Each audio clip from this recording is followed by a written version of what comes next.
Hello hi all. So ఈరోజు మేము వినాయకుని కొనడానికి అమీర్పేట్కి వెళ్తున్నాము. చూద్దాం. అండ్ వెదర్ కూడా అంత బాగా లేదు, చూడాలి. సో ఇక్కడ రోడ్డు సైడ్ అన్ని వినాయకులను పెట్టారు. ఫుల్ ట్రాఫిక్ జామ్ ఉంది, ఎక్కడ పడితే అక్కడ. పైగా చాలా మబ్బుగా కూడా ఉంది, వర్షం స్టార్ట్ అయ్యేలాగా. సో ఇక్కడ అన్ని ఆకులు ఇవన్నీ పెట్టారు. 21 టైప్స్ అంట, మేము తీసుకున్నాం.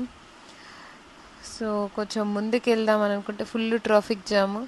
సర్లే, ఒక వినాయకుడి ప్రైస్ ఎంత అని కనుక్కుందామని ట్రై చేయడానికని అలా ముందుకు నడుచుకుంటూ వెళ్ళాం. అసలు ప్లేస్ లేదు ఎక్కడా కూడా.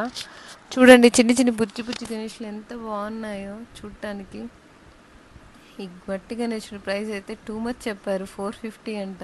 ఇంకా పెద్ద గణేషుడిని ఏం కొంటామో ఏమో, చూడాలి. ఫైనల్లీ నేను ఏ గణేషుడిని ఫైనలైజ్ చేశాను అనేది రేపు చతుర్థి నాడు మీకు తెలుస్తుంది. సో ఇక్కడ వినాయక చవితికి కావాల్సిన చిన్న చిన్న సామాన్లన్నీ దొరుకుతాయి. సో వర్షం బాగా పడుతుందని ఫైనల్లీ ఇంటికి వచ్చేసాం.